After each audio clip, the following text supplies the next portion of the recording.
Hola Florencia, gracias por estar. La primera pregunta tiene que ver con tu recorrida por el conurbano. Venís denunciando que no hay hisopados en hospitales, que efectivamente los datos, las ferias sin control, se suman a situaciones en donde el gobierno de Kicillof entiende que la restricción y el encierro es la única salida. Sí, no solamente eso. Yo venía haciendo un análisis respecto a lo que decís vos de los hisopados. Venía recibiendo, de hecho, un empleado del Mercado Central nos mandó una información contando que le había dado negativo el hisopado privado porque no le habían hecho el hisopado público en esta idea de que si tenés síntomas te dan positivo, aunque no te hisopen. Entonces se hizo privado, le dio negativo, pero en la app, en donde aparecen sus datos, le salía negativo y le impedía trabajar. Y ayer me volvió a mandar otra persona también de Avellaneda, en este caso Avellaneda, no de La Matanza, que le pasó lo mismo y tuvo que hacer un hisopado privado, le había dado por síntomas, le dijeron, bueno, esto es positivo y vos y tus contactos estrechos también. Claro. Y cuando le dio el hisopado negativo, o sea, cuando fue a pagar uno privado y le dio negativo, resulta que después en la aplicación le salía positivo y no podía no moverse. Entonces tuvo que hacer una gestión específica para que de la aplicación le bajen la positividad y con la constancia del hisopado privado le pongan negativo para trabajar. O sea que hay un sistema de irregularidades muy grande. El otro día en Almirante Brown hablaban del hospital Oñitibia, en donde decía que salió la CICOP, que es un gremio, diciendo que estaban colapsadas las guardias, y la verdad que a mí me mandaron, tengo los videos de gente que pasó por ahí y no estaban colapsadas. Nadie desentiende la gravedad de la pandemia, pero me parece que haciendo terrorismo por mala gestión tampoco ayuda a la gente, primero a tranquilizarse, a dar una esperanza, una perspectiva, un norte, y segundo a testear efectivamente, porque una cosa es tener síntomas y otra cosa es tener efectivamente el positivo. El contacto estrecho en un positivo es una cosa, cuando vos no sabés si sos positivo o negativo es otra cosa, digamos, no podés dimensionar la cantidad de testeos, la cantidad de contagios positivos y por tanto las camas, ¿no? ¿Por qué pensás, Florencia? Hace varias semanas se viene hablando de que la provincia de Buenos Aires empezó a desalentar los hisopados en los hospitales, de hecho por eso creció exponencialmente la cantidad de hisopados en la ciudad de Buenos Aires, pues mucha gente de la provincia se venía a hisopar a la ciudad. ¿Por qué pensás que el gobierno de la provincia desalienta los hisopados?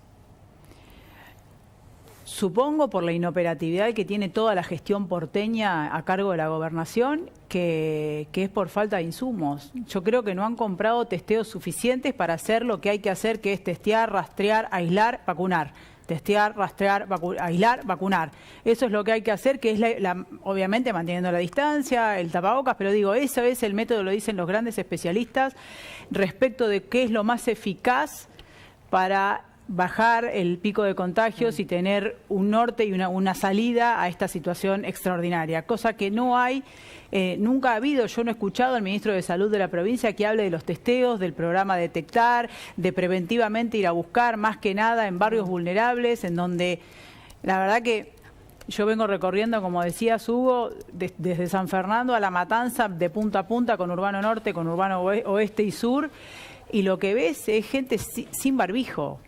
O sea, ni siquiera estamos hablando de alguna aglomeración en circunstancias en donde te tenés que ganar el mango, que es todo, pero es sin barbijo. Yo he visto gente en la plaza en San Fernando bailando digamos, tipo una clase al aire libre sin barbijo. Permitime la digresión, te sumo un dato de hablar con alguien del conurbano que me dicen lo siguiente: ellos tienen grupos de WhatsApp, como todos, y se medican entre ellos porque saben quiénes están infectados, salen los infectados a trabajar, sobre todo a las ferias, porque no les queda otra, y entre ellos dicen, no, yo tengo, pero compraste tal medicamento, compraste el otro medicamento. Es decir, hay una Argentina profunda, que eso a donde apunto, que no aparece todo el tiempo, que ahora se devela por las ferias, en donde la gente evidentemente no cumple con las restricciones, porque hay tanta pobreza y tantos problemas sociales que, bueno, la gente dice entre sobrevivir y afectarme de coronavirus,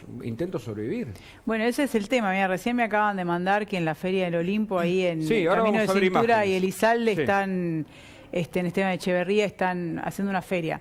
Pero aparte la otra cara de esto que vos decís es, esta gente se gana el mango, o sea que habría que hablar, si nosotros hubiéramos tenido, o si la gobernación de la provincia hubiera tenido un plan, vos tenés que ir direccionando qué es lo que tiene que aislarse, qué es lo que tiene que cerrarse momentáneamente para tener una estrategia, no todo, porque en el mientras tanto, yo ayer estuve en Parque Ader, a donde está Chasqui, que es la empresa que quiso bloquear Moyano, y la verdad que me junté con un montón de pymes, vos entrás y hay unas ganas de contratar gente, de generar empleo, de generar progreso, y te encontrás que no podés discutir el fondo de desempleo, o sea que si en alguna circunstancia de crisis una empresa tiene que echar a algún trabajador, la indemnización por antigüedad le hace cerrar la fábrica, entonces nadie discute fondo de desempleo, nadie discute rebaja de impuestos, nadie discute cómo tracemos ese plan, el plan social al trabajo.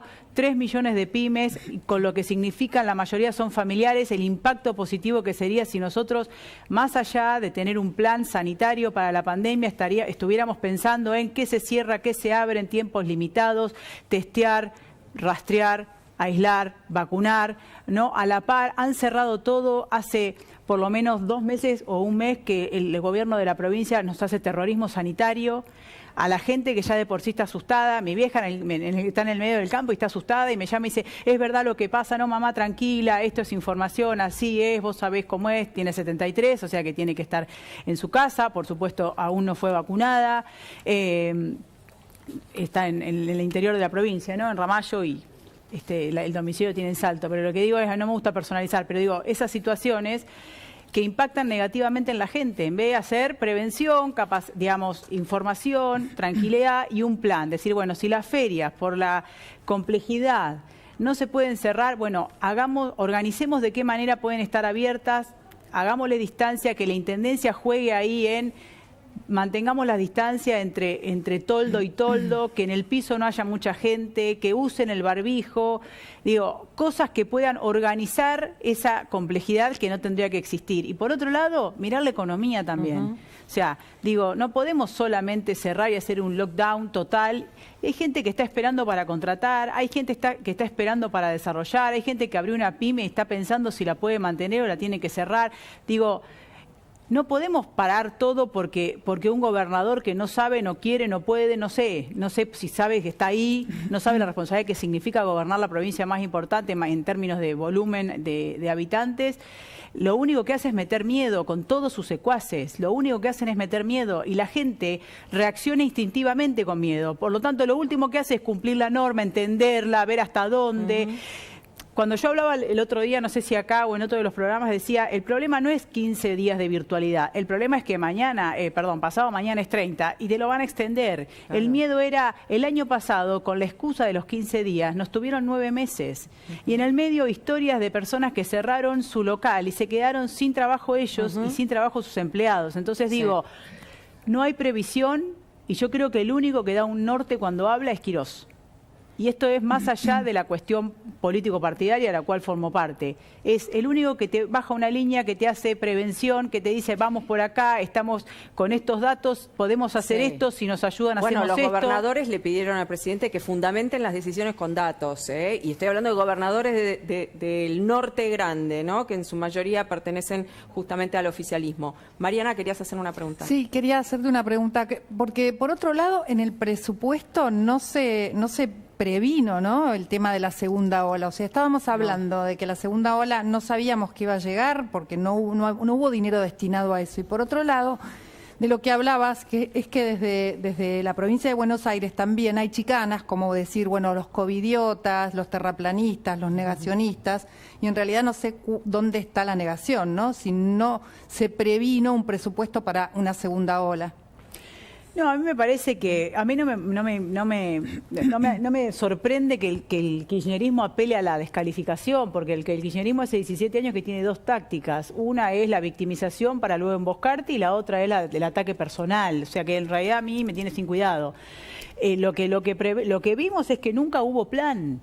En la provincia de Buenos Aires nunca hubo plan, pero porque tenés un gobernador que fue puesto por arriba en una decisión de superestructura, sin conocer el territorio, sin entender la complejidad de la provincia, sin entender la ilegalidad de supervivencia de un montón de gente. O sea, entonces digo, todo es complejo y lo único que hace es cerrar el bar. y hacer terrorismo. La inseguridad ¿entendés? en el conurbano, Florencia, vos que conocés Bueno, el tema. el otro día lo escuchaba al autopercibido comando, a Bernie. Autopercibido como... Claro, la autopercepción como palabra de moda en esta época, claro. Está La muy verdad bien. que los comandos argentinos o se ríen o lloran, pero bueno, en fin.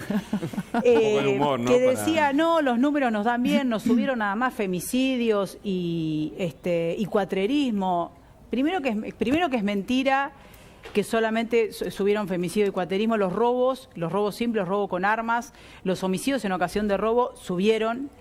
Pero aparte, él desmanteló la superintendencia de patrulla rural, que estaba bien organizada, con policías con vocación de prevención de seguridad en los campos, que no tiene nada que ver con mandar 100 policías que están en los campos a Moreno a salvarle las papas a Fernández, que es la intendenta que no entiende nada, mucho movimiento evita, pero de conocer el territorio y la complejidad y la pobreza estructural de Moreno, ni idea. Entonces, desguaza la superintendente de patrulla rural, echa luz el superintendente, y después aumenta el robo de ganado. El robo de ganado, el homicidio en ocasión de robo dentro de los campos, digamos, es de manual. Pero él no se hace cargo, él relata la realidad como no se hiciera cargo. Si vos vas, la verdad que cuando lo escuchás, yo por eso él no baja, excepto que sea en un cerco muy organizado, ni a La Matanza, ni a Brown, ni a Varela, ni a Quilmes. Porque la verdad que si vos vas ahí y escuchás la gente está mucho peor en términos de inseguridad que hace hasta un año. Correcto. Florencia, te dejo una pregunta frente a nuevas medidas restrictivas. ¿Qué hará el gobierno de Axel Kicillof? Tiene sus abanderados de salud, Goyán y Crepla, diciendo cierren, cierren, cierren. Y él podrá manejar lo que la gente desoye. Sí. Esperame un minuto y me lo respondés, porque entiendo que... Sí, ya tenemos en comunicación al infectólogo Hugo Pizzi para analizar qué es lo que está pasando en este momento en las terapias intensivas, la falta de oxígeno, todo este panorama tan preocupante. ¿Qué tal, doctor? ¿Cómo está? ¿Qué tal? ¿Cómo están ustedes? Buen día. Buen día. Sí, es un panorama preocupante y haciendo una comparación con el año pasado, el desafío es mayor. Porque no solo que no pudimos dominar todavía el virus que asoló el 2020, nos encontramos hoy con dos variables que son 70 veces más infectivas y un 30% notoriamente más letales. Entonces, evidentemente estamos en una meseta alta, que ojalá que podamos con las medidas restrictivas frenarla un poco. ¿Y esto qué ha hecho? Que de pronto se hayan saturado la mayoría de las terapias intensivas. Pero si hay alguna curiosidad en todo lo que les estoy comentando, es que de pronto cuando uno entra a una terapia, se encuentra a lo mejor con un cuerpo joven, atlético, que nunca lo habíamos visto. Siempre era o el obeso mórbido, o el adulto diabético, o la persona de avanzada edad. Esto está pegando en un grupo etario que antes no tocaba. Pixi, ¿hay riesgo de colapso sanitario, sí o no? Bueno, ya hay muchos lugares y muchos sectores de que prácticamente hay algunos de ellos en el conurbano que han puesto hasta camas en los pasillos. Yo ayer estaba escuchando y me tocó estar en una conversación con el doctor Santoro de Monte Grande y me estaba comentando de que realmente ellos ya están saturados totalmente, pero no es un solo distrito, son varios, ¿no? Ahora, lo que sí hay que Pero tener es una en cuenta situación es que el generalizada, país- no, tampoco. ¿Son distritos puntuales? No, en algunos son distritos puntuales y a eso voy. El territorio es tan grande, es tan disímil en todas sus características hidrográficas, las provincias, que hay pequeños departamentos que nunca tuvieron ningún caso. Esto está perfectamente comprobado. Entonces, no es lo mismo la zona bigarrada, la zona de alta densidad demográfica, donde el virus va como les puedo explicar, como en autopista, con una velocidad inusitada. En cambio, hay otros lugares donde está lento y hay, por ejemplo, provincias que tienen un 42 de ocupación, hay otras que tienen un 48, pero nunca deben olvidar que cuando uno habla de 42, 48, 90, 100, no son las terapias intensivas en lugar de la gran cantidad de camas. Hay terapias que a lo mejor tienen 10, 12, 18. Eso es fundamental tenerlo en cuenta. Bien, Mariana. Doctor, una pregunta. Quería saber si esto que está sucediendo con las terapias intensivas tiene que ver con la distribución con la que se utilizó la forma en que se distribuyeron las vacunas, ¿no? Que fue por población, porque hablábamos de distintos distritos, y en distintos distritos donde la cosa es peor. ¿No se debería haber distribuido por riesgo la vacunación en vez de por población? Pero insisto en que hay actores que están internados que a lo mejor ni estaban en el grupo para ser vacunados, ni siquiera tenían esa expectativa.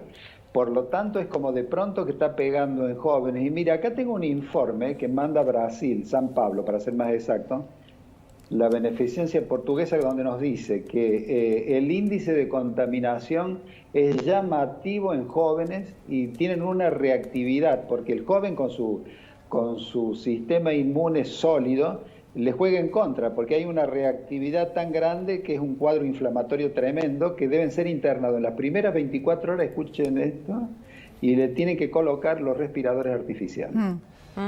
O sea, es un están nuevo más tiempo desafío. en la terapia intensiva. Es un nuevo... Sí, además de eso. Y sí. llegan más rápido al respirador. Que es el momento. Sí, exactamente. Yo creo que es el momento de disciplinar ese grupo del 35% que jamás nos dio una mano. Desde el primer día. Siempre indiferente, siempre desafiante, siempre indolente, siempre indisciplinado. Está enojado con los jóvenes. Pero ¿cómo? Hay que tirar, los 5 continentes. Los 5 continentes, porque pero en algún momento alguien se el tirón de oreja no es para el gobierno que no vacunó y prometió vacunación en primer lugar, Hugo. No es.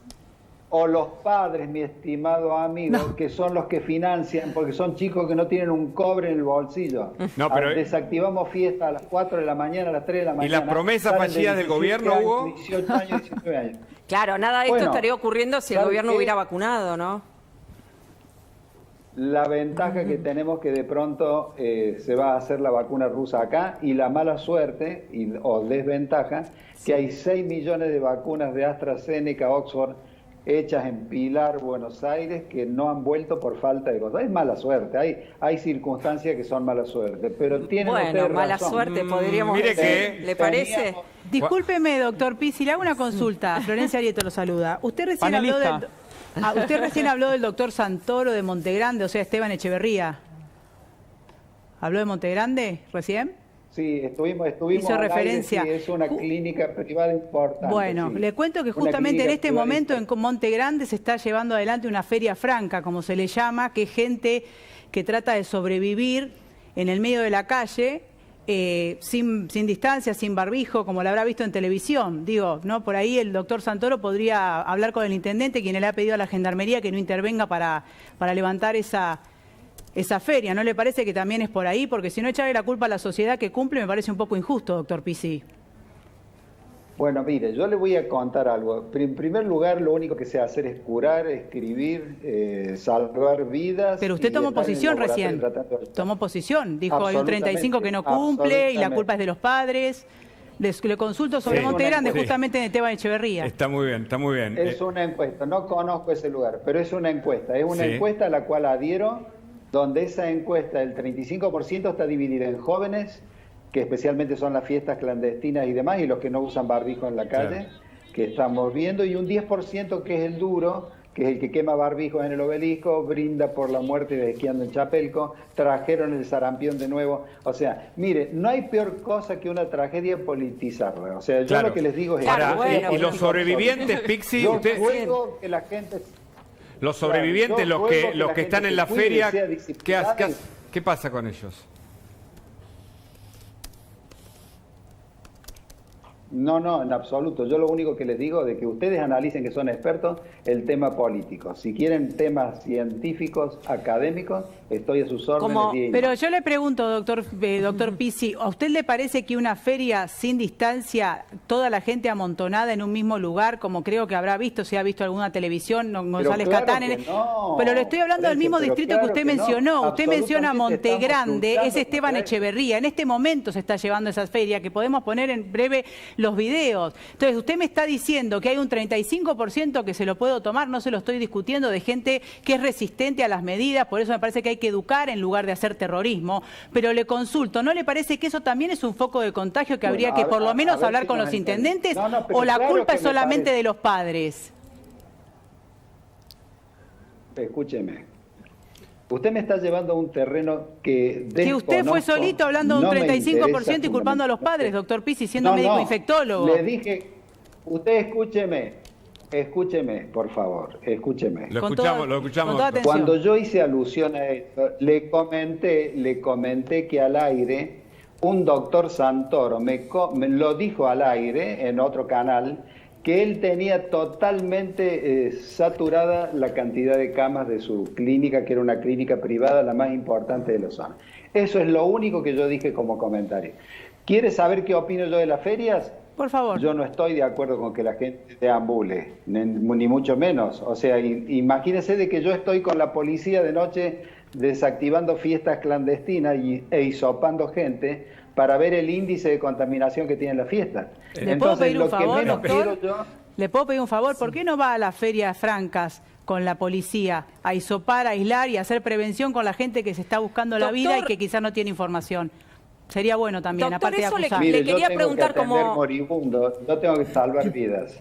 bien. Bueno, discúlpenme, No, pero eso, me parece que están doctor, llevando las cosas... no, por Yo eso, soy un como- técnico, como soy un doctor, académico como- de la nación, como o sea, científico, le quería no me lleven a preguntar- cosas que no corresponden. Como científico, le quería preguntar, ¿por qué no se testea más?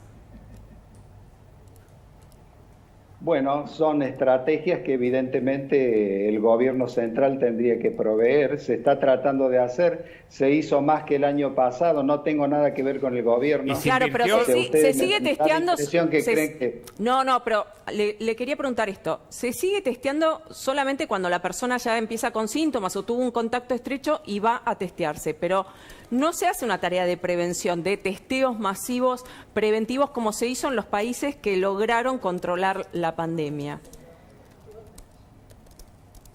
Hay muchas cosas que tendríamos que hacer y que a lo mejor no las hacemos por diversas circunstancias. Bueno, por ejemplo, la doctor. única Sí, solución lo para escucho. salir de esto es disciplina y vacunación. Ahí está. Todo lo demás, encárguense ustedes de las cuestiones políticas y No. demás. Mientras tanto, yo atiendo moribundos y salvo vidas. Doctor, Entonces, no me vengan con esas cosas tan extrañas que no corresponden ante una cuestión absolutamente técnica, porque evidentemente yo no estoy en lo que están ustedes. Pero doctor, usted habló de disciplina y vacunación. Bueno, la disciplina tratamos de concientizar desde la responsabilidad que tenemos desde los medios de comunicación. ¿Y la vacunación? Bueno, usted sabe que la vacunación en este momento está teniendo determinada continuidad, que nos ha dado mucha satisfacción. Fundamentalmente los vuelos vienen en tiempo y forma. Fundamentalmente estamos esperando a la China que termine de completar toda la partida y estamos esperando ansiosamente que nos lleguen esos 6 millones que... Pero por estamos falta de 53, Hugo, envase todavía no 53 en el ranking de países con vacunación. Digo, Bueno, pero podría decir, podría decirle que hay otro detrás nuestro.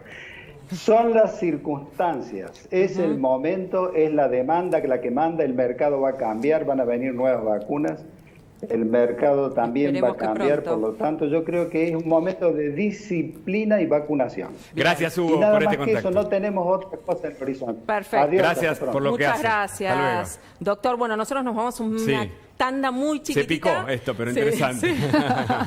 Seguimos en Más Data, le mandamos un cariño a Pancho Olivera, nuestro querido Pancho que se está recomponiendo y nos Y a está Pablo mirando. Rossi también que nos está mirando. Pablo Rossi, Muchas qué grande, Pablo. repercusiones. El éxito, sí, muchas repercusiones la nota con Hugo Pizzi, porque claro, las polémicas, que además son constructivas, se dan en el marco de la incertidumbre también. Y lo que está pasando cuando están a punto de dictarse nuevas restricciones y que las vas a tener acá antes que en ningún otro lugar, es lo que va a marcar nuestro futuro. ¿Qué vamos a hacer? ¿Nos van a encerrar? ¿No nos van a encerrar? Pero además está con nosotros Florencia Arieto, además vamos a ir ahora mismo a un móvil, además Mariana Arias, además el tema de Esteban Bullrich y su enfermedad lo va a abordar con información exclusiva Ezequiel Pilman, mucha información y las ferias y el descontrol en el conurbano y lo que está pasando en la Argentina profunda. Así es, estamos ya en comunicación con Carola Suárez que está en el móvil. Comenzaron los controles, estábamos hablando del tema de los controles a la circulación en Cabildo y General Paz. Ahí estamos viendo ya en imágenes control de la policía, bueno, a la circulación, cuando en realidad todavía en horario diurno se puede circular sin ningún tipo de restricción. Carola, ¿cómo estás? ¿Nos escuchás? Muy buenas tardes para todos y claro, continúan los controles en diferentes puntos de la Ciudad de Buenos Aires. Nosotros estamos ubicados específicamente en Avenida Cabildo y General Paz, un punto neurálgico para la entrada en lo que es hacia la Ciudad de Buenos Aires. Estamos del lado de Capital. Aquí está apostada la prefectura. El control de este lugar corresponde específicamente a prefectura, exactamente, UADA. Aquí los estamos viendo. Están trabajando las 24 horas aquí en este lugar. ¿Qué es lo que hacen? Bueno, frenan específicamente a los colectivos. ¿Por qué? Porque los pasajeros, recordemos, que solamente pueden ser personal esencial. Suben los prefectos, ahí los estamos viendo. Un detalle que quiero remarcar, el colectivo tiene las ventanillas abiertas. Recordemos obviamente que este tipo de ventanillas no se pueden modificar, pero sí las de arriba están todas abiertas. Hoy a la mañana también estuvimos recorriendo otros puntos de transbordo y veíamos exactamente eso. Bueno, lo que les comentaba, ahí están los pasajeros, pocos pasajeros. Esto también es muy importante remarcarlo porque obviamente tiene que ver también con evitar la mayor cantidad de contagios posibles. No pueden ir demasiados pasajeros parados. Los prefectos entonces suben, le piden el permiso correspondiente, tratan de no tocarlo, no manipular ni el celular, ni los papeles, el permiso, ni el DNI también. Que la gente tiene que también mostrarle al conductor del colectivo, ¿no? También. Primero, cuando la gente sube, ¿le tiene que mostrar el permiso al chofer del colectivo o no? Al chofer no, por eso están apostados en diferentes puntos de la ciudad. Por ejemplo, hoy a la mañana estábamos en la zona de Liniers. En la zona de Liniers, los pasajeros lo que hacían era mostrarle a personal de tránsito de la Ciudad de Buenos Aires, pero no al chofer del colectivo. No al chofer del colectivo. Bueno, este colectivo viene directamente sin pasajeros, así que calculo que no se va a subir ningún prefecto. Lo que les contaba, otro dato, yo estuve consultando también, no solo trabajan las 24 horas, sino que nos dijeron aproximadamente pasan por aquí 100 colectivos en una jornada, ¿no? Entre 8 y 10 horas, para que tengan una idea aproximadamente. Así que bueno, uno de los controles casi te diría más importante de lo que tiene que ver con la Ciudad de Buenos Aires. Carola, y dentro del transporte, lo que veíamos recién era que las personas estaban asientos pegados en algunos casos. Digo, ¿se respetan los protocolos, el distanciamiento? ¿Qué es lo que se ve desde ahí?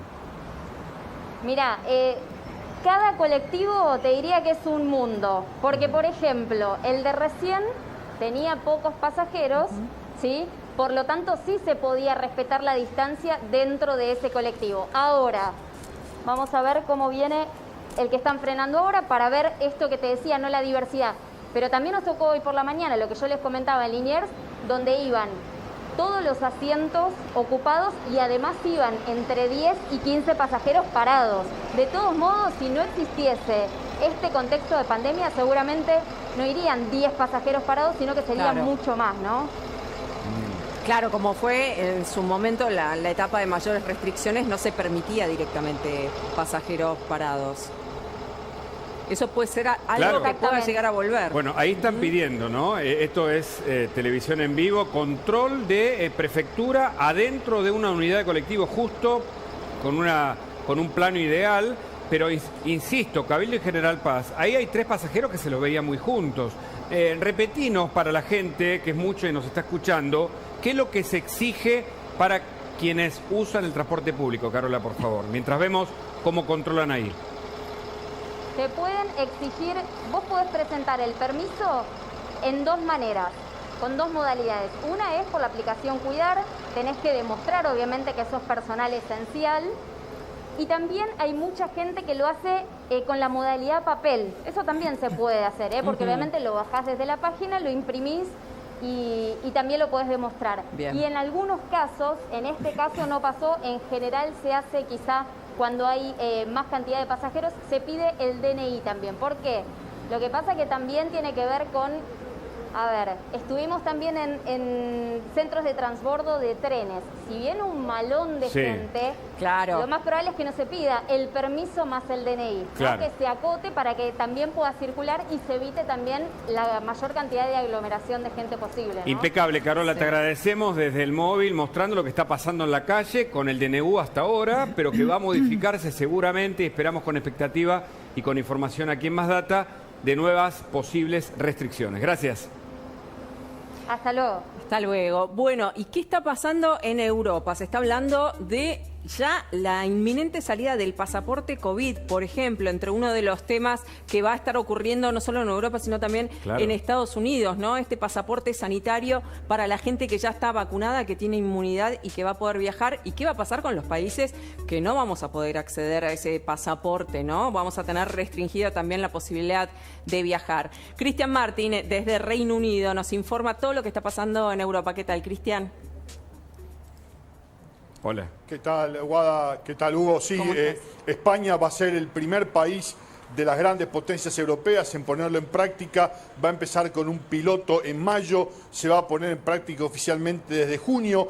Va a ser una aplicación, lo mismo que acá en el Reino Unido. Fernando Vallés, el secretario de Turismo, habló en México y ya dijo que están trabajando con la Comunidad Europea y con los Estados Unidos para tener un pasillo aéreo donde no haya que hacer cuarentena, donde esta aplicación con las vacunas consensuadas, da la casualidad, y fue una casualidad realmente también, de que en la Comunidad Europea y en los Estados Unidos se hayan aprobado las mismas 4 vacunas.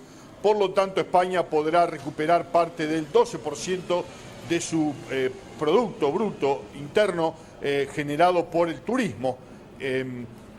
Va a ser un pasaporte con información de las vacunas, de las dosis, de los testeos negativos, de los PCR, de los test de anticuerpos, y España que avanza en la vacunación. España va a ser el primero. Grecia, por ejemplo, otro destino de vacaciones en Europa, ya dijo que solamente con la carta, con la tarjetita que le dan a uno cuando se vacuna, por ejemplo acá en el Reino Unido, va a ser suficiente. En toda la Comunidad Europea aproximadamente ya se ha vacunado un 22, 23, 24% máximo de la población, por lo menos con una dosis. En el Reino Unido llegando más al 60%. Vamos del otro lado de los Pirineos a Francia porque volvieron las clases el lunes en Francia.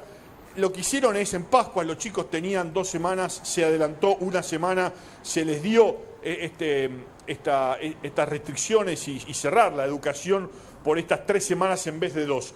Pero así todo, por lo del momento en Francia no demuestra una suba de casos complicada ni exponencial. Se abrieron jardines, se abrieron colegios primarios y realmente no hubo una suba importante. Todavía y bajan, es más, han bajado los casos, con casi 600.000 test diarios, 700.000. Claro. Francia ha bajado de 40.000 casos diarios a 30.000. Y mismo con 6.000 unidades de terapia intensiva ocupadas, los casos bajan en Francia. Te cuento rápido de Italia y del Reino Unido. En Italia, algo que no tiene que ver con el COVID, pero que ha acaparado los títulos aquí, porque el primer ministro Mario Draghi celebró el anuncio de Francia de detener a 10 terroristas de las Brigadas Rojas. ¿Se acuerdan? Las Brigadas Rojas en los años 70, 80 habían matado al ex primer ministro Aldo Moro. Francia los cobijaba, decían, ahora tienen una vida normal, no son terroristas, son perseguidos políticos. Bueno, finalmente esa política que había implementado François Mitterrand, ahora el gobierno francés cambia, los detiene y es muy posible que los extraditen a Francia. Y aquí en el Reino Unido salió otro de estos, se están haciendo estos análisis de data en tiempo real, no con voluntarios, con vacunación real, con millones de personas. La Universidad de Oxford, el gobierno británico y Pfizer dan a conocer un resultado donde con una sola dosis se ha parado la transmisión después de 2 semanas de más del 50% de los casos. Quiero decir que todas estas vacunas, en este caso Pfizer y Oxford han parado la transmisión de los contagios. Increíble. Impresionante. Sí. Cristian, una respuesta breve para esta pregunta. Europa es el futuro en el sentido que lo que pasa allá después pasa acá. ¿Cuándo en Estados Unidos se cree que en julio dan por finalizado la vacunación central? ¿Cuándo en el Reino Unido se cree que hay inmunidad de rebaño por la vacunación, por ejemplo? Sí, se espera que esté a principios de junio, para tener un verano con restricciones. Qué bárbaro. Llegar a un julio prácticamente sin restricciones. Sí. Gracias. Sí, realmente, mismo con las polémicas estas de los coágulos, la vacunación, las restricciones han dado resultado. Para que sea una idea, la misma aplicación que estamos usando, todos llevamos en nuestros teléfonos una aplicación diseñada por la Universidad de Oxford, donde va detectando contactos. Esta misma aplicación es la que va a tener nuestras vacunas, los test negativos y que cada uno, mucha gente, hubo protestas el fin de semana por la libertad individual, por los datos. El gobierno las ignora y avanza con la vacunación efectiva por edades, no por oficio, y camino a lo que va a ser este pasaporte COVID. Cristian, muchísimas gracias, es siempre muy completo. Una consultita chiquitita, ¿siguen recibiendo 2 veces por semana los test, o sea, 1 vez por semana para hacerse 2 veces por semana los test rápidos en la casa? Sí, siempre. Lo retirás en la farmacia o el que no puede ir, te lo mandan por correo. Casual, claro. A los estudiantes secundarios, a las maestras y al personal de salud pública se los dan directamente en sus lugares de trabajo, pero a la gente como nosotros, toda la te lo población mandan. lo Acá se recibe. usan mucho las cosas por correo. Claro. Todos, gratis, 2 por semana cada uno. Increíble, muchísimas gracias, Cristian. Saludos. Gracias. Bueno, y las novedades con respecto a la salud, las precisiones, con respecto a la situación de Esteban Bullrich, se conocieron hoy, los detalles los tiene Ezequiel Spillman.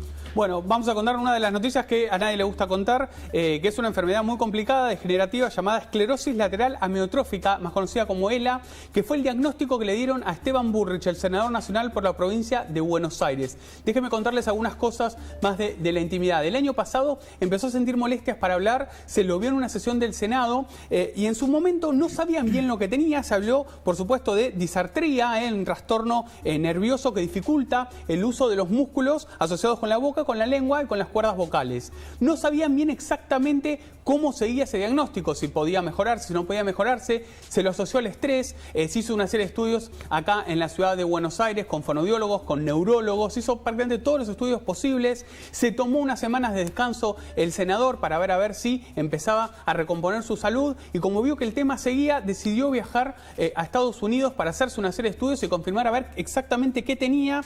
Y a su regreso, que fue hace apenas algunos días, finalmente pudo confirmar que tenía ELA, la esclerosis, este tipo de esclerosis que justamente, básicamente lo que hace es un trastorno que genera distorsiones en todos los músculos y los va atrofiando. Por eso no se puede comunicar de manera correcta o de la manera en que él siempre se pudo comunicar. Ayer fue en un Zoom que tuvo con su equipo, se lo contó por primera vez a sus asesores más cercanos en el Senado y se lo empezó a contar también a los dirigentes más cercanos a él. Les contó que efectivamente padecía ELA y hoy decidió publicarlo, contarlo públicamente, que era casi un debate interno si contarlo rápidamente o no, porque es un diagnóstico de una enfermedad muy seria y que además tiene tratamientos, pero la gran mayoría de tratamientos son más paliativos que una cura total. A ver, hablamos de una persona de 51 años, sana, que corrió maratones, hiperactivo, lector empedernido, fanático de la cocina, se había dedicado en los últimos años a cuestiones vinculadas a ser chef, además del armado político, un hombre que estaba y está en la mesa bonaerense del PRO junto a María Eugenia Vidal, junto a Cristian Ritondo, un hombre histórico del PRO, se acercó a Compromiso por el Cambio en el 2003, en su momento con Recrear con Ricardo López Murphy, luego él se cinde con Ricardo López Murphy, deja en el 2007, luego de su candidatura presidencial, deja prácticamente la política. Esteban Bullrich se pega a Mauricio Macri y a partir de ahí fue diputado nacional, ministro de Educación de la ciudad, ministro de Educación nacional, una suerte de sueño de toda su vida, y luego senador bonaerense en el año 2017, cuando hizo la campaña y le ganó al Frente Ciudadano de Cristina Kirchner. En principio no va a dejar su banca Esteban Bullrich, de hecho todo lo que tiene que ver con sus facultades cognitivas están impecables, o sea, no altera las facultades cognitivas. Lo que sí le dificulta es el habla y le puede dificultar los músculos. escribió una carta justamente, una carta muy triste que la hizo pública hoy, donde cuenta justamente lo que está padeciendo y entre otras cosas cuenta, es difícil transmitir noticias dolorosas, pero compartirlas es aliviador. Después de varios meses consultando médicos, haciéndome todos los estudios necesarios, finalmente dimos con un diagnóstico definitivo sobre mi condición. Tengo esclerosis lateral amiotrófica, ELA, una enfermedad que provoca parálisis muscular y que es lo que me afecta al habla. Sí, y acá vemos los tuits de Cristina, permitime, que dice: acabo de leer la carta publicada por el senador nacional Esteban Bullrich. Estoy seguro que su profunda y sincera fe en Dios le dará fortaleza necesaria para afrontar esta difícil situación. Muy valorable lo que la vicepresidenta expresa desde Twitter para, mencionar la situación de salud. Muy doloroso lo de Esteban Bullrich, muy sorpresivo en verdad, aunque no tanto para su entorno, claramente, Ezequiel. Claro, porque él ya venía con este problema desde el año pasado, Hugo. El tema era que no sabían bien. Primero, no sabían bien cómo tratarlo, porque es muy difícil de tratar. Hay más cuidados paliativos, más que una pastilla que te cubre, ¿no? Si querés, te agrego algunas cosas sobre eso. Ahora vamos con lo tuyo, Mariana. Con respecto a cuando trascendió que tenía dificultades para hablar el año pasado, fue en pleno escándalo por estos actos fallidos que había en los Zoom de los diputados y los senadores, ¿se acuerdan? Sí. Hubo uno en donde se lo vio hablando con dificultad y se viralizó en Twitter porque la gente se lo atribuía a la ingesta de alcohol. Con lo cual él salió a aclarar que tenía en ese momento un diagnóstico de una enfermedad de dificultad del habla por estrés, ¿no? Parecía algo menor y temporario, y ahora finalmente dio con este diagnóstico definitivo, que él resalta la dificultad del diagnóstico y que él ahora va a trabajar por esto porque sabe las dificultades que hay en Argentina justamente afuera, para que la gente se pueda diagnosticar. ¿Qué información tenés, Mariana, sobre esto? Algunas cositas que estuve viendo sobre la enfermedad. Bueno, es una enfermedad neurodegenerativa progresiva que ataca, como decía Ezequiel, las neuronas motoras y de ahí los músculos. Generalmente las personas pierden independencia, los enfermos pierden independencia en el habla, en la respiración incluso y en la alimentación, pero cada uno vive la enfermedad, cada individuo es una experiencia distinta. O sea, no se conoce la cura porque no se conocen las causas, se está trabajando todavía sobre eso.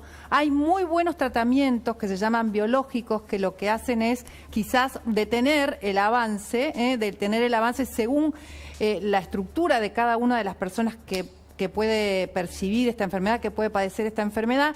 No atacan los sentidos, no ataca la función sexual, la incidencia es una cada 100.000 personas. Una cada 100.000 personas puede padecer ELA. En la Argentina hay 600 u 800 enfermos de esta enfermedad, que tiene tratamientos que son muy, muy buenos, que, como les decía, se llaman biológicos, que pueden detener el avance.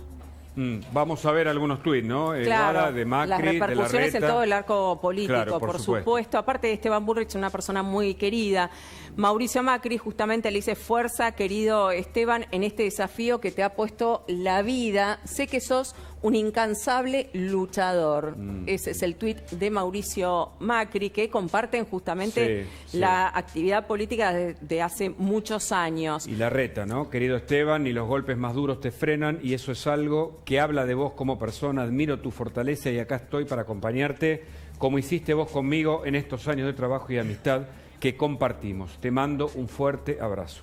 Repercusiones de esta noticia impactante, triste, pero a la vez que por parte, entiendo, de Bullrich, renueva esperanzas por el tratamiento que puede afrontar en los próximos días, ya teniendo el diagnóstico bien preciso.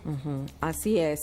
Ezequiel, ¿tenés alguna información? No, quería más? Agregarles, obviamente es un hombre muy cercano a Macri, muy cercano a la reta, trabajó con María Eugenia Vidal, esto que les contaba, un hombre muy del riñón de la oposición, pero también con links, con nexos, también con el oficialismo. Históricamente ha sido un hombre bastante duro en sus diagnósticos, por supuesto, con respecto a lo que es el gobierno nacional, el Frente de Todos, pero sí con nexos, con esta idea de que los partidos políticos tienen que trabajar todos en conjunto, apostar al diálogo. siempre ha sido de esa clase de hombres, por eso también el tuit de Cristina Kirchner, ¿no? Sí. Le ganó a Cristina Kirchner, Le ¿no? ganó en el año Claro. 2017, claro, él es la cabeza de senadores, el candidato a senador nacional por la provincia de Buenos Aires, él con Gladys González, le gana en la fórmula a Cristina Fernández de Kirchner y Dayana. Florencia, vos lo conocés, a Bullrich, ¿sabías de esta información? Amplíanos desde tu lugar, por favor. Sí, sí, lo conocíamos, aparte es parte, como decía Ezequiel, de la mesa de la provincia, estuvimos reunidos, la última vez estuvimos en Los Indios, ahí en el espacio de Joaquín de la Torre, justamente él nos contaba que se iba a tomar algunos días de descanso con todo esto, así que bueno, acompañando en silencio y con respeto como corresponde, y me parece que está bueno lo que planteó Cristina, yo en algún momento lo dije también, que la confrontación política, que todos caemos en la tentación a veces de la descalificación personal, que tiene que ser de ideas, aunque sean fuertes las discusiones, pero no pegar abajo del cinturón. Yo en algún momento también a Cristina la pude entender como abuela, como mamá, ¿no? De sentirse cercada y sola, y me parece, como le pasó a Lilita en su momento también, ¿no? De pegar abajo del cinturón. Sé que por ahí estas cosas que hacen que todos reflexionemos de lo efímero de todo, nos permita bajar un poco los decibeles. Pasa, ¿no? Kovadlov bien bajar dice, un poco los ¿no? decibeles. El filósofo que dice no estamos hechos para durar, y esta es una demostración que la humanidad está viviendo en términos generales, y Bullrich de manera muy especial, así que por supuesto acompañamos a toda su familia y su pronta recuperación. Mientras tanto, entiendo que se están analizando nuevas restricciones, posibilidades para controlar. Habíamos dejado una pregunta, Florencia, respecto a los controles posibles en el conurbano, cuando veíamos ferias sin control prácticamente. ¿Cómo hará el gobierno de Kicillof y otros gobernadores eventualmente? Es que en realidad la situación me extraña de los intendentes, porque Kicillof puede decir, en términos de su ignorancia o de su atajo para tratar de no hacerse responsable del desastre sanitario, cualquier cosa, pero los intendentes que tienen la realidad cotidiana, en este caso que contábamos recién, Gray de Esteban Echeverría, digamos, es muy complejo. El otro día hablaba con gente que trabaja en la salada, que si vos lo ponés a pensar en términos de planificación de un país, decís no puede existir la salada porque es como el símbolo de la decadencia. Claro. Pero bueno, veamos... La salada la cerraron y la feria de alrededor también, pero Bueno, esa gente finalmente es la que arma las otras ferias. Pero por eso lo que me decían es... Bancamos como mucho hasta 1 de mayo cerrados, porque después tenemos que salir a morfar. Entonces digo, con la irregularidad y la incapacidad que ha tenido la política en general, las gestiones en general en la provincia, para ver de qué manera legalizamos esa ilegalidad, porque vos podés sacar la cabeza como era Castillo, que se aprovechaba de la pobreza, pero tenés que buscar la alternativa para que esa gente siga laburando. Entonces digo, como está cerrada, por ejemplo, la salada, están en las ferias francas, que se le llama. Entonces vos decís...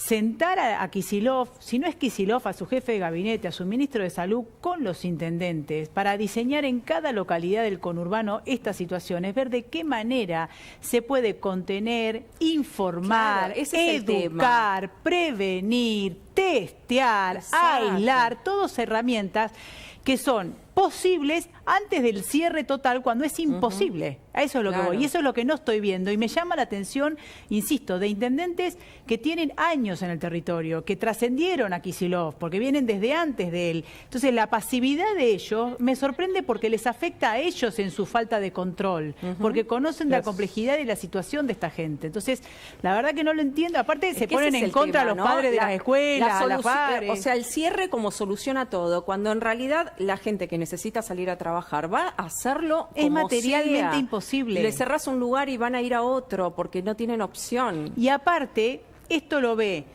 las mamás de los colegios de la provincia que tienen cerrado la presencialidad, el dueño de un barcito. El otro día contaba en Villa Madero, en una panadería que tiene barcito, reacondicionó todo para poder atender a la gente en la vereda, la chorean a las 6 de la tarde, tienen que cerrar porque te vienen de caño y te roban todo. Ya con todas esas complejidades tratan de sobrevivir porque es una empresita familiar.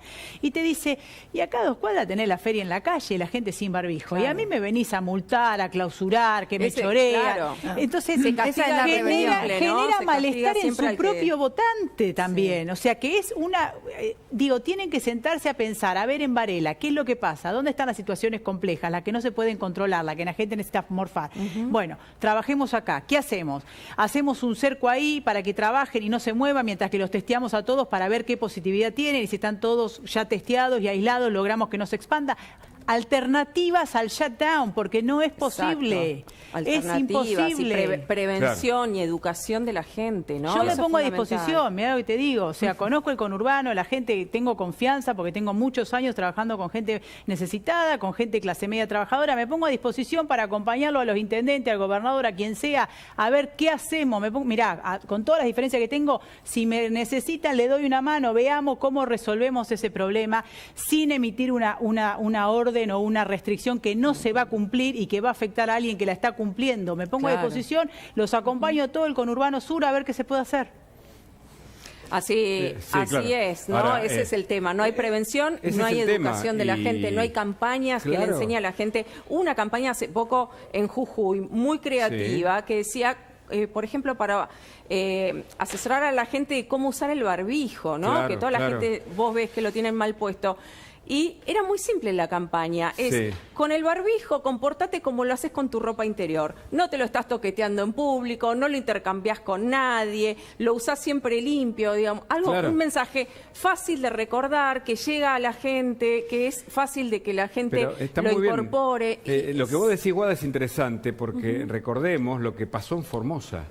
El exceso de autoritarismo que llegó a la ONU y a organismos internacionales que pidieron explicaciones por presuntas violaciones a derechos humanos en Formosa es un modelo extremo que por momentos parece que quiere aplicar el gobierno nacional como único modo para paliar lo incumplido respecto de las promesas, sobre todo en vacunación. Hay países, Chile hoy tiene un récord de vacunación, es el mejor país de la región en términos de vacunación, pero Brasil vacuna a 1.100.000 personas por día y en la Argentina se vacunan a 100.000 personas por día. Estos datos son los elementales para entender dónde estamos hoy. 1,92% de la población nada más está vacunada en la Argentina. Y el tema, perdón, que también quiero agregar, que me parece que es hablando de prevención. Si vos tenés un adolescente, que todos los que pasamos la adolescencia sabemos que lo primero que haces es rebelarte. Y la bajada no solamente de tus padres, ni siquiera, ponele, es de un Estado que te dice, vos la fiesta clandestina, sos el que disparás el virus. Con el dedito lográs la reacción opuesta. Entonces, ¿por qué no empatizamos con los chicos? Les damos información. Si querés seguir saliendo en el corto plazo, pongámonos el barbijo, no te reúnas en una fiesta clandestina, además, no te juntes cerrado, porque si no nos vamos a extender, Muchos se cuidan, no son todos los que hacen fiestas pero los que sean, digo, los que se cuidan dicen, bueno, por las fiestas clandestinas yo me tengo que encerrar. Ahí está el tema, ¿no? Que hay unos que pueden y otros que no. Sí, así es. Bueno, Florencia, ahora seguimos. Está Hugo Alconadamón. Hola, Hugo. Está el tema de las vacunas, de la negociación con Pfizer, que es uno de los grandes problemas que tuvo Argentina para conseguir vacunas. ¿Qué tal, Hugo? ¿Cómo estás? ¿Qué tal? Buenas tardes. ¿Cómo están? Bueno, hoy contaste en una nota uno de los elementos que se investigan en varias causas que involucran al Correo, que involucran a SOCMA, ahora aparece un posible paraíso fiscal. Contanos los detalles de este laberinto que también preocupa al anterior gobierno y que tiene presente al actual gobierno en esta causa de Correo. Pues creo que has dado en el clavo, ¿no? Es una madeja, es un laberinto, y junto con Iván Ruiz lo que desarrollamos durante los últimos meses fue el entramado. En esencia lo que podemos contar es que lo que surge de los documentos muestra cómo Franco Macri, al parecer solo Franco Macri, al parecer, convoca y contrata a un banco austríaco, el Main Bank. Ese banco austríaco, a su vez, lo que termina haciendo es salir a comprar los créditos que tenían contra el Correo dos grandes organismos multilaterales, el Banco Interamericano de Desarrollo y la Corporación Financiera Internacional. Pero a lo que voy, que es aquí lo importante, es Franco Macri, que utiliza una sociedad offshore, contrata a este banco austríaco, que a su vez va a Washington y compra estas acreencias, y luego, sin informarle a la justicia argentina, este banco austríaco se presenta en el expediente del concurso y dice: hola, ¿qué tal? Me llamo Main Bank y vengo a reclamar por lo que a mí me deben. Y a partir de ahí lo que ocurrió fue que el grupo SOCMA y este banco austríaco jugaron en tándem. es decir, sin informarle a la justicia argentina que el banco en realidad estaba trabajando para los Macri, lo que estaba ofreciendo era, Macri ofrecía una propuesta de pago a sus acreedores y este banco, que tenía el peso más grande, era el acreedor más importante, le decía, ok, vamos para adelante. Simplemente para entender cuán importante es esto que expusimos, la ley argentina le impone a aquel que quiere llegar a un acuerdo con sus acreedores, tiene que alcanzar la mayoría del dinero y de sus acreedores. Es decir, yo supongamos que le debo a 5 personas, necesito que 3 me den el ok. Y además, debo, supongamos, 100.000 pesos, necesito que la mayoría de los que tienen la mayoría de ese dinero que yo deudo me digan que sí.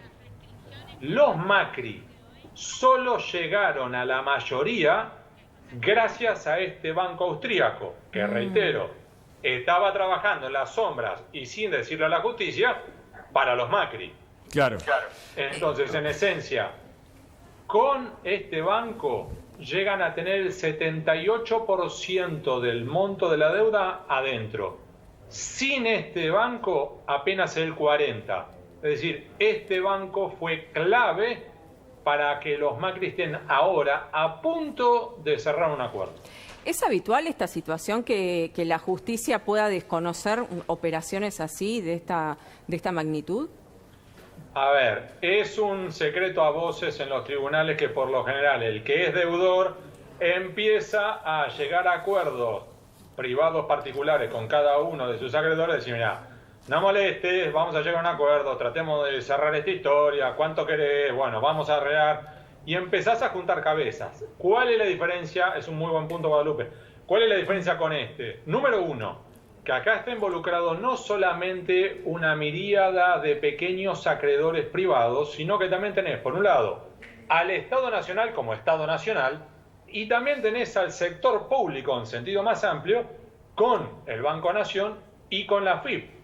Con lo cual lo que tenés es que el grupo SOCMA, a través de esta operatoria offshore, Banco Austríaco, Washington, lo que termina haciendo es torcerle el brazo a todos los acreedores privados y además poniendo en problemas a la FIP, al Banco Nación y eventualmente podrías decir a el Estado Nacional, porque recuerden que uno de los objetivos hoy de los Macri es decir, hey, yo quiero llegar a un acuerdo, incluso mis acreedores están de acuerdo conmigo, y el Estado Nacional claro, no. Es el acá único que no. Acá hay una animadversión en mi contra. Bueno, hay una animadversión política, claramente. Sí. Pero al mismo tiempo tenés esto que acabamos de sacar a la luz. Por eso hay una trabajo, discusión, ¿no? hay una discusión ahí, sobre todo cuando la deuda entra en concurso de acreedores. A partir de ese momento, legalmente, no deberían haber intereses y ahí está una de las discusiones. Ahora, ¿podés pasarnos en brevedad y en limpio? Porque hay una causa que SOCMA, que entiendo que tiene el fiscal Rívalo, contra Nissen y contra otros, creo que la fiscal Boquín, que es una de las causas. Hay otra causa que tuvo el hijo. Está la causa penal y económica, donde entiendo va a jugar un papel fundamental esto que ustedes publicaron hoy en La Nación. Ese escenario judicial, ¿nos podés explicar?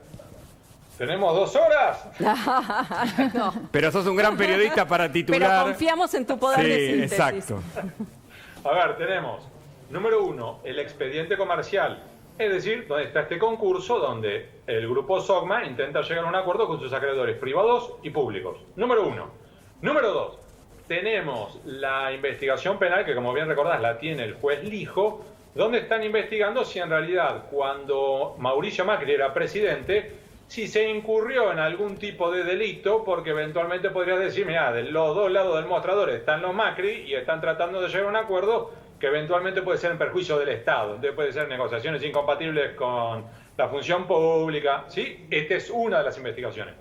Otra investigación es, por el contrario, la que está intentando centrarse en la actuación de distintos funcionarios públicos, como si fuera Nissen al cargo de la Inspección General de Justicia, Gabriela Boquín, que es la fiscal general ante la Cámara en lo comercial, en la cual dicen, acá, ¿actuaron bien estos funcionarios o incurrieron en un incumplimiento de los deberes de sus funciones porque se pasaron de rosca política y entonces en vez de tomar las decisiones correctas actuaron mal? Esta es la segunda investigación. La tercera investigación también está centrada justamente también en el manejo de los fondos y el manejo eventualmente del pago de los impuestos y eventualmente si hubo también una administración irregular de los fondos del correo. Y además a esos, no olviden que también se suban múltiples demandas de los Macri en otro fuero adicional, es decir, ya es otro fuero, que es el Contencioso Administrativo Federal, donde dice, hey, vos Estado Nacional te quedaste con la empresa, no me pagaste la expropiación y ahora encima me estás reclamando a mí que yo le pague a mis acreedores. Claro. Yo le voy a pagar a mis acreedores, pero vos a su vez me tenés que pagar la empresa que me sacaste de las manos. Claro, es decir, claro. acá tenés no menos de 4 fueros, comercial, criminal correccional federal, penal económico y contencioso administrativo federal, actuando y moviéndose de manera simultánea. Es un Sí, verdadero a través- todo el condimento político, Atravesado por la política, Hugo. chimichurri para todos lados. Exacto. Exactamente. Hugo, te quería Para que un preguntar... día, en un expediente llegan a discutir sobre el tamaño de la letra de un párrafo, de un escrito que en un expediente que tiene más de No. 20.000 páginas. Claro, Imagínense cuán cargada está la cosa. Una locura. Con respecto a la política, te quería preguntar qué pasó con las negociaciones de Pfizer, que ahora el gobierno dice nunca se cortaron las conversaciones y de hecho hubo una audiencia que consta en la página del Ministerio de Salud entre Carla Bisotti y los representantes de Pfizer. Pues acá hay que dividirlo en 2 tramos, Guadalupe. Tramo número 1 fue año 2020, un mundo en el cual parecía que había otras vacunas que podían llegar a ser más interesantes, más rápidas, incluso más valiosas para el mercado argentino. El ejemplo de Oxford AstraZeneca, donde estaba la eventual posibilidad de que se produjera aquí en la Argentina. Entonces, era hasta incluso la idea de decir, hey, hasta podemos tener hasta empleo argentino. Viene fenómeno. Tramo número 1. Tramo número 2, cuando tanto Oxford AstraZeneca como otros laboratorios empiezan a mostrar problemas, dilaciones, demoras, y en ese contexto, a medida que se va acercando la posibilidad de una segunda ola en la Argentina, donde a su vez el gobierno argentino dice, acá no llegamos con las opciones que hoy tenemos en mano, empecemos a revitalizar algunas conversaciones que quedaron Claro. allí latentes. Entonces, hay una fecha clave, o incluso vamos a ser un poco más amplios, una semana clave. La semana clave fue ahora, en abril. ¿Recuerdan cuando vino el consejero de Seguridad Nacional Sí, para claro. las Américas de los Estados Unidos? Juan González. González. Correcto, buena memoria. En esa semana, esa misma semana, tenemos, por un lado, que Carla Bisotti, ministra de Salud, mantiene una conversación y una reunión pública, a tal punto que queda sentada en el registro de audiencias públicas, con la cúpula de Pfizer Argentina, número 1. Número 2, a su vez tenemos que levantaron el teléfono, no sabemos quién levantó primero el teléfono y quién es el que discó, pero en definitiva, que hablaron entre también la cúpula de Pfizer y la que en la práctica está manejando este tipo de negociaciones en Buenos Aires, que es la Secretaría Legal y Técnica de la Presidencia, Vilma Ibarra. Claro. Y a esto le tenemos que sumar un tercer factor, que es en Washington el embajador argentino, Jorge Argüello, que está intentando, si se quiere, en una suerte de juego de la oca, cómo adelantamos algunas fichas, algunas posiciones, y en vez de tener que empezar por Pfizer Argentina, para después movernos por Estados Unidos. Claro, porque directamente no está- con Casa Claro. Matriz. Entonces, en definitiva, lo que contaban entre enero, febrero, marzo, múltiples fuentes de todos lados era, no estamos conversando, porque de hecho no están demostrando interés. Y ahora, sobre lo que te dicen, bueno, no estábamos conversando, pero nunca que se cortó el diálogo, Claro, no es que clarísimo. insultamos y que dijimos, bueno, nunca más te vuelvo a ver, si no era una cosa más como, bueno, sigamos viendo qué pasa. Y a mediados de abril, en coincidencia con esta visita de un funcionario que eventualmente puede abrirte al menos algunas puertas en los Estados Unidos, al menos públicamente se reactivaron te iba a decir negociaciones, me corrijo a mí mismo, conversaciones. Conversación. Todavía no son negociaciones. No, y el hecho de que lo lleve adelante Vilma Ibarra es un dato, ¿no? Claro, Están claro. viendo la letra chica del contrato, claramente. Gracias, Hugo. Una de las tareas que tiene Vilma Ibarra en términos muy llanos es cómo resolver obstáculos y sacar piedras del camino. Traducido al español significa ¿qué corno vamos a hacer con esta ley que aprobamos el año pasado? Claro. Con el voto del oficialismo, de la oposición, así que acá no puede Nadie puede decir nada. Diciendo, vos hiciste esto y te equivocaste. Mientras la gente espera con expectativa las vacunas. Te agradecemos mucho, gran resumen y buena publicación hoy en La Nación. Un cariño, Iván Ruiz. Un abrazo grande. Gracias. Hasta luego. Buenas tardes. Muchas gracias. Y Mariana Arias tiene una información importante también. Bien, la sostenibilidad se impone como la única receta para contrarrestar la crisis ecológica que atraviesa el planeta. A través del especial Futuro Sostenible buscamos darle visibilidad a aquellas prácticas con las que se pueden impactar positivamente. Hay compañías que lo hacen y te puedes encontrar estos contenidos en Más Info y también en plataformas digitales de La Nación. Bueno, y las restricciones, estamos muy expectantes de lo que puede pasar. Una reunión hoy por Zoom entre Alberto Fernández, Horacio Rodríguez Larreta y los detalles que lo tiene Ezequiel Spillman. Bien, nos metemos entonces en lo que será hoy esta videoconferencia que convocó el presidente de la Nación justamente a los gobernadores y lo sumó a Horacio Rodríguez Larreta. Van a ser 12 gobernadores, entre ellos Axel Kicillof de la provincia de Buenos Aires, Omar Perotti de Santa Fe y el cordobés Juan Schiaretti. Ahí van a hablar primero de una situación general. El Gobierno Nacional va a plantear, obviamente, su preocupación por el alza de casos, el sostenimiento de este alza de casos y, por supuesto, con el eje en la circulación. Y también le va a dar un panorama de lo que fue la reunión de ayer con las cámaras empresariales, en realidad con las principales empresas que proveen oxígeno. Hoy un material clave, un insumo clave, en el cual algunos sectores, sobre todo el conurbano bonaerense, estaban diciendo o estaban planteándole a la gobernación que no tenían oxígeno para tratar a sus pacientes.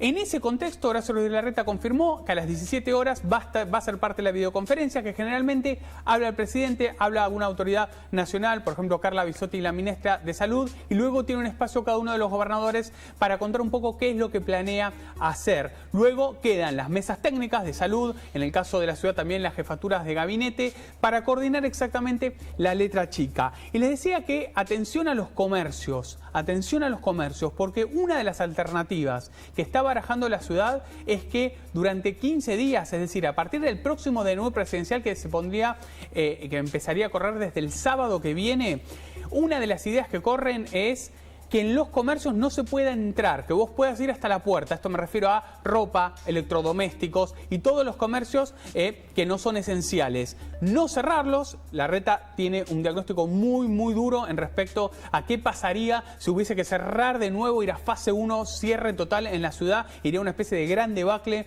de la actividad comercial en la ciudad de Buenos Aires. Y el plan B que tienen en la ciudad es proponer en todo caso que la gente no pueda ingresar a los locales, que pueda ir hasta la puerta, sí poder hacer una cola afuera con distancia social y poder adquirir los productos, todo lo que tiene que ver con, negocios de ropa, electrodomésticos, grandes cadenas de electrodomésticos, que sea de la puerta para afuera, como una suerte de plan B para poder intentar restringir la circulación. Permitime la acotación, es que los comercios en la Ciudad de Buenos Aires están mirando este programa y expectantes, porque si tienen nuevas restricciones y no hay plan como el IFE o el ATP, pueden cerrar de nuevo una cantidad de comercios, por lo cual están analizando claramente qué decide el gobierno porteño y si hace un divorcio o se acopla a las medidas que piensa el gobierno nacional. De todas maneras, los comercios están prácticamente vacíos, no hay mucha gente. Si vos vas a comprar algo que necesitas, hay muy poca gente adentro comprando, no hay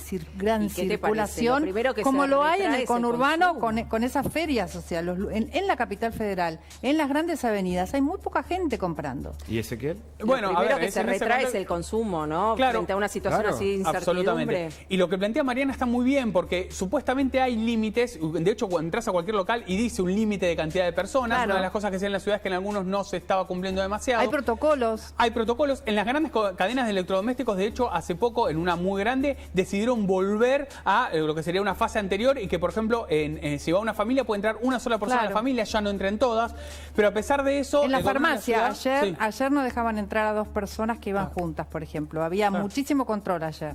Eso es lo que está pasando casi de Y un hecho. detalle, perdón, la gente se junta en la calle, hace cola, Sí. me pasó una farmacia con colas, que se junta con la cola del negocio al lado, que la gente Claro. por no poder entrar, entonces se termina juntando la gente en la calle. Entonces, no hay... Bueno, lo que dicen que pasa con los restaurantes, con los deliveries, ¿no? Como van todos a la misma hora, se quedan todos esperando amontonados en la calle. Bueno, eso es lo que hablábamos con Florencia Arieto, de lo que no se está trabajando en este momento en el gobierno, de educación, hacer campañas de concientización, más campañas, ¿no? Claro. Para que la gente...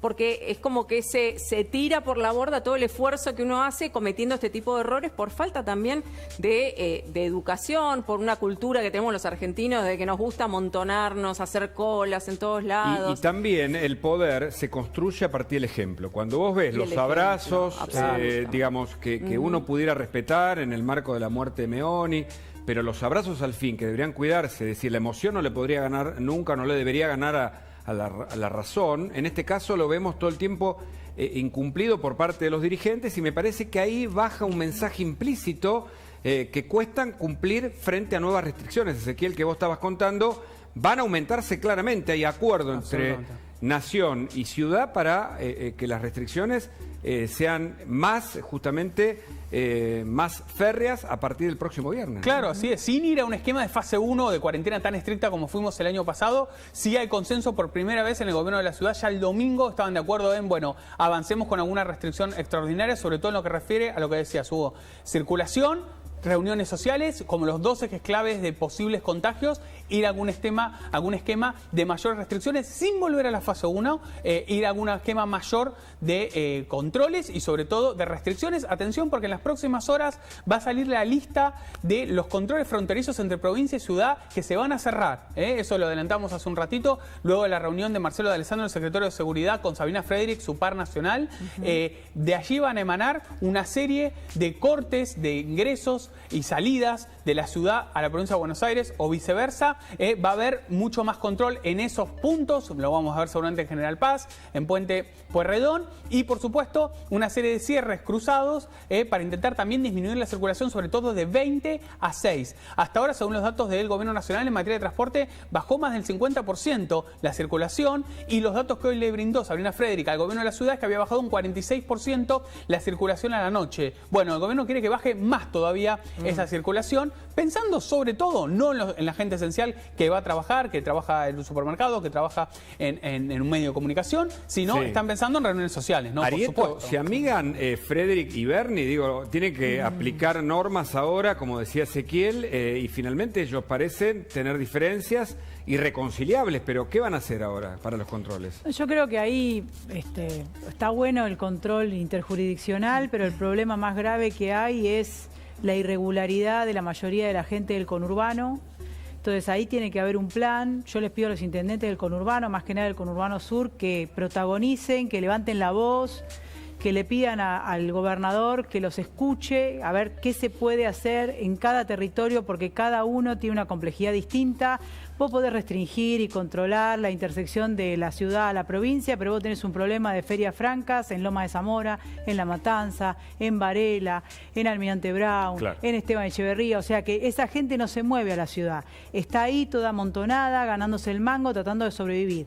Hay que aplicar ahí protocolos de prevención, testeo, aislamiento, explicarles a la gente, ver de qué manera se puede efectivizar la restricción, porque al final lo que termina pasando es que la restricción se aplica al que cumple la ley, ¿no? Correcto. Al que está visible, al bar, al panadero. Ese es el problema. Este es el gran problema. Ese es el problema. Que los intendentes levanten la voz. Yo estoy a disposición, porque hay que buscar por la positiva, pero no es restringiendo solamente y pensando en la General Paz cuando la gente está en una feria franca en Olimpo. No es así. Gracias, Florencia, por Gracias. tu visita aquí a Más Data.